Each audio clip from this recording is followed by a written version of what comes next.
Morning student, I hope all of you are enjoying the Ganpati Utsav. Now this time is get back on our study. Okay student, so let's start. Are you ready? Okay, open the book. Our last chapter is second 2 digits number. Okay, we are going to learn the 2 digit number chapter and the last topic was place value. Now today we are going to learn the new topic, that is comparing, ordering and forming numbers. So let's start. Here I have a definition of compare number, ordering number and forming numbers. Okay, so let's start. Compare means to examine the difference between numbers, quantity or value to decide if it is greater than, smaller than और equal to another quantities. Compare करने का मतलब होता है कि एक number को दूसरे नंबर्स के साथ कंपेयर करना है, या वो छोटा है या बड़ा है या उसके इक्वल है. ओके, सपोज आपके पास 2 चॉकलेट्स हैं और आपके ब्रदर के पास 4 चॉकलेट्स हैं, तो आप कैसे कंपेयर करोगे कि आपके पास कितनी है?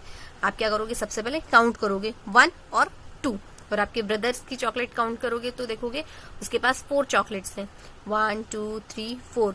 तो आपको समझ में आएगा, आपने कंपेयर किया कि किसके पास ज्यादा चॉकलेट है, किसके पास कम.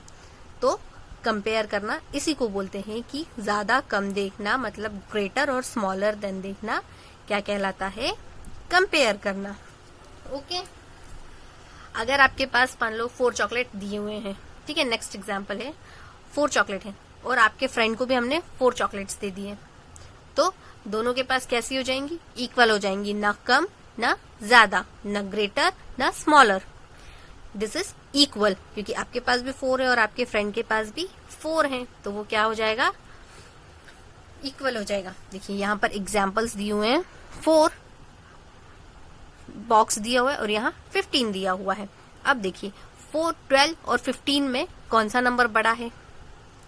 ऑब्वियसली 11, 12 आ गया, फिर 13, 14, 15.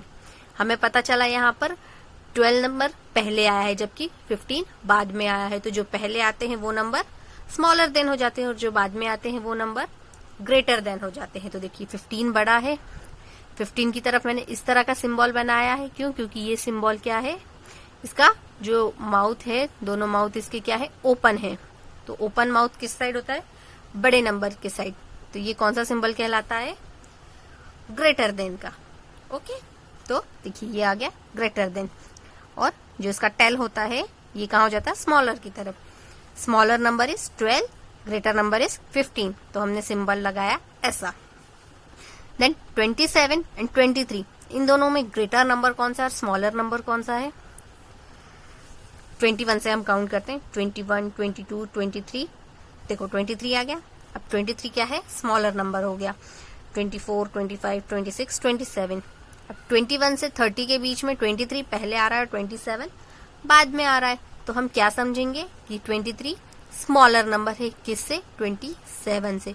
क्यों? क्योंकि काउंटिंग में 23 पहले आया है और 27 बाद में आया है, और जो बाद में नंबर आते हैं वो क्या कहलाते हैं? बड़े नंबर कहलाते हैं, जबकि जो पहले नंबर आते हैं वो छोटे नंबर कहलाते हैं.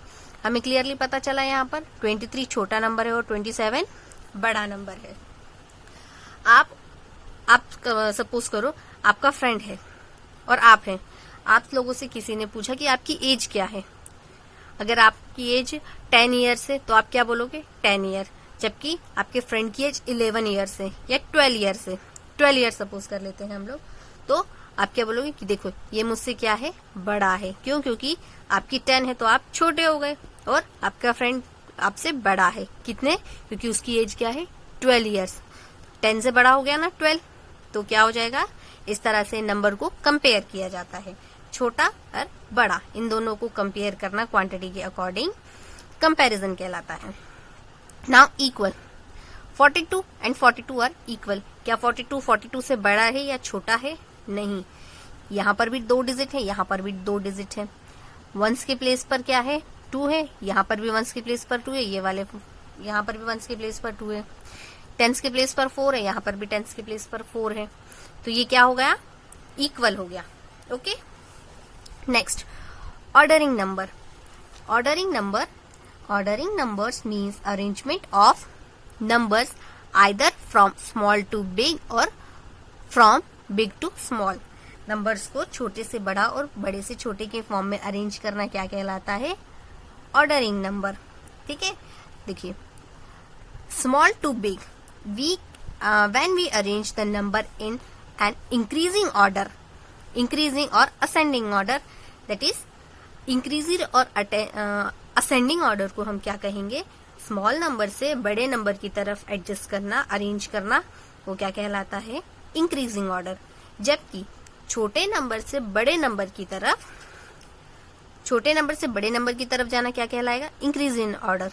और बड़े नंबर से छोटे नंबर की तरफ आना क्या कहलाएगा, डिक्रीजिंग ऑर्डर या डिसेंडिंग ऑर्डर। देखिए यहाँ पर मैंने एग्जाम्पल दिया है, असेंडिंग ऑर्डर का एग्जाम्पल है। यहाँ मैंने क्वेश्चन दिया है, ये है क्वेश्चन 10, 25, 25, 30 और 15। ये मैंने कुछ नंबर्स लिखे हैं, इन्हें अरेंज नहीं किया है।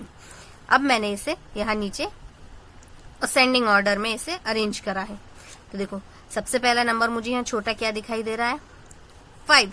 क्यों, क्योंकि ये सिंगल डिजिट नंबर है, यहाँ पर एक ही डिजिट है, तो मैंने यहाँ पहले 5 लिख दिया। देन 5 के बाद 6, 7, 8, 9 कहीं दिखाई दे रहा है क्या, नहीं दिखाई दे रहा है। मुझे कौन सा डिजिट दिखाई दे रहा है यहाँ, 10। तो देखो मैंने उसके बाद यहाँ 10 लिख दिया। 10 के बाद 11, 12, 13, 14 कहीं दिखाई दे रहा है इन नंबर्स में, नहीं दिखाई दे रहा है। मुझे क्या दिखाई दे रहा है, 15 दिखाई दिया। 11, 12, 13, 14 नहीं दिखे, मुझे कौन सा नंबर दिखाई दिया, 15। तो मैंने यहाँ 15 लिख दिया। 15 के बाद 16, 17, 18, 19, 20, देखो 20 आ गया। 16, 17, 18 और 19।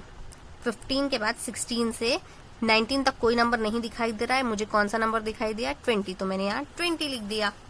देखो 5, 10, 15, 20 जा रहा है ना असेंडिंग ऑर्डर में, पहले छोटा नंबर, फिर उससे बड़ा नंबर, फिर उससे बड़ा नंबर, फिर उससे बड़ा नंबर, देन 20 के बाद 25। 21 से 24 के बीच में भी मुझे यहाँ कोई नंबर नहीं दिख रहा है। देखो 10 है, 20 है, 5 है, 25 है, 30 और 15 है, तो यहाँ नंबर नहीं दिखाई दिया। यहाँ कौन सा नंबर दिखाई दिया, 25। तो मैंने यहाँ 25 लिख दिया। देन 25 के बाद 26 से 29 के बीच में भी मुझे कोई नंबर नहीं दिखाई दिया। यहाँ क्या दिखाई दिया, मुझे 30 दिखाई दिया। देखिए ये रहा 30, तो मैंने यहाँ 30 लिख दिया। मतलब यहाँ मैंने नंबर्स को किस तरह से अरेंज किया, यहाँ मुझे अरेंज किए हुए नंबर नहीं दिए, सब यहाँ मैशअप्स नंबर दिए हुए हैं, मिक्स नंबर दिए हुए हैं, छोटे बड़े सब मिक्स हैं। बट मुझे बोला है कि असेंडिंग ऑर्डर में इन्हें अरेंज करना है। तो देखो मैंने छोटा नंबर, फिर उससे बड़ा नंबर, फिर उससे बड़ा नंबर, उससे बड़ा, फिर उससे बड़ा, फिर उससे बड़ा, मतलब एक नंबर से बड़ा, फिर उसका नेक्स्ट नंबर बड़ा, फिर उसका नेक्स्ट नंबर बड़ा, उन्हें इस ऑर्डर में यहाँ अरेंज किया। तो ये क्या हो गया, ascending order. Now descending order. अब देखो डिसेंडिंग ऑर्डर क्या बोलता है, यहाँ दिया है small to big ascending order और big to small is descending order. देखो यहाँ पर भी मैंने 42, 45, 20, 35, 60 लिखा है। तो अब इन्हें क्या करना है, हमें डिसेंडिंग ऑर्डर में अरेंज करना है। यहाँ पर भी बड़े छोटे, छोटे बड़े सब मिक्स नंबर दिए हुए हैं क्वेश्चन में।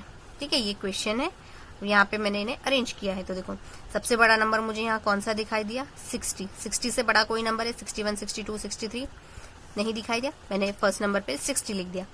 देन उसके बाद अब मुझे इसे छोटे नंबर में अरेंज करना है, 60, 59 या 58, 57, कोई सा ऐसा नंबर दिखाई दे रहा है 50 की सीरीज में, यहाँ पर नहीं दिखाई दे रहा है। 40 की सीरीज में दिखाई दे रहा है, क्या देखते हैं, 40, 49, 48, 47, 46, 45। देखो यहाँ ये 45 दिखाई दिया, मैंने यहाँ 45 लिया। 45 से छोटा नंबर कौन सा दिखाई दे रहा है मुझे, 44, 43 कहीं नहीं दिख रहा है, 42 दिख रहा है, तो मैंने यहाँ 42 ले लिया।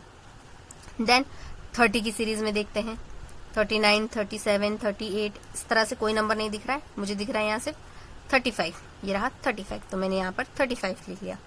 अब 20 की रेंज में देखते हैं, 20 की रेंज में यहाँ कोई नंबर है, 19, 17, 18, 11, 12, क्या दिख रहा है मुझे यहाँ 20 दिख रहा है। तो 35 से छोटा नंबर मुझे यहाँ क्या दिखा है 20। तो देखिए सबसे बड़ा नंबर यहाँ पर क्या था 60, 60 के बाद उससे छोटा नंबर 45, 45 से छोटा नंबर 42, 42 से छोटा नंबर 35, 35 से छोटा नंबर 20। तो इसे मैंने डिसेंडिंग ऑर्डर में जमाया है, मतलब पहले बिग फिर उससे छोटा, फिर उससे छोटा, फिर उससे छोटा, और यहाँ लास्ट आ गया स्मॉल। और यहाँ क्या था, small, then last is big. Okay, ascending order में स्मॉल टू बिग जाते हैं, डिसेंडिंग ऑर्डर में बिग टू स्मॉल जाते हैं। Okay students, now the next topic is forming numbers. In the forming number with the given digit, we may say that the number is an arranged group of digit. Number may be formed with or without the repetition of digit. मैं इसे other word में बोल सकती हूँ कि numbers को आपस में इंटरचेंज करके नए नंबर्स बनाना क्या कहलाता है, नंबर फॉर्मिंग। अब देखिए यहाँ एग्जाम्पल पे मैंने 74 लिया है, 74 के नंबर्स को मैंने इंटरचेंज किया। जैसे यहाँ 74 है तो देखो मैंने 4 को आगे लिख दिया और 7 को पीछे लिख दिया, 47 बन गया। देखिए यहाँ पर भी किया हुआ है, 74 में मैंने 4 आगे लिख दिया, 7 पीछे लिख दिया, तो ये क्या बन गया 47। अब 47 में मैंने फिर से 7 आगे लिख दिया यहाँ और 4 पीछे लिख दिया, तो वो क्या बन गया 74। नंबर्स को इंटरचेंज करके एक नया नंबर को क्रिएट करना विदाउट रिपीटिशन। उसका जो नंबर है वो विदाउट रिपीट किए हुए एक नंबर को सिर्फ एक ही बार लिखना है, उसे बार बार रिपीट नहीं करना है। नंबर को आपस में अरेंज करना, इंटरचेंज करना क्या कहलाता है, फॉर्मिंग नंबर्स। यहाँ देखिए 28 है, 28 को हम 82 लिख सकते हैं नंबर, फॉर्मिंग नंबर में। 82 को देखो 8 वंस के प्लेस पर, 2 टेंस के प्लेस पर, तो देखिए 8 टेंस के प्लेस पर है, 8 वंस के प्लेस पर है, 2 टेंस के प्लेस पर है, तो मैंने यहाँ 2 को वंस के प्लेस पर लिख दिया और 8 को टेंस के प्लेस पे, तो क्या बन गया 82। 28, 82 इनको आपस में क्या करा, इंटरचेंज किया, इंटरचेंज, ठीक है। अब 243 को मैंने यहाँ पर 342 लिखा, मतलब 342 लिखा। क्या नंबर को आपस में इंटरचेंज कर दिया, नंबर्स को आगे पीछे लिख दिया, 2 की जगह 3 लिख दिया, 4 की जगह 4 रहने दिया और 3 की जगह 2 लिख दिया। अब यहाँ देखो 3 को आगे लिख दिया, 2 को लिख दिया सेंटर में और 4 को लिख दिया लास्ट में, तो ये क्या हो गया, आपस में नंबर को इंटरचेंज कर दिया। ओके, बट नंबर में कहीं मैंने रिपीट नहीं किया है। 3 को सिर्फ 1 टाइम लिया है, 4 को भी 1 टाइम, 2 को भी 1 टाइम, यहाँ भी 3 को 1 टाइम, 2 को 1 टाइम और 4 को 1 टाइम। ओके स्टूडेंट्स, तो ये था हमारा फॉर्मिंग नंबर। आज हमने सीखा कंपेयरिंग, ऑर्डरिंग और फॉर्मिंग। आपको ये डेफिनेशंस याद करनी है और इन्हें अपनी नोटबुक में नोट करना है। Okay, thank you.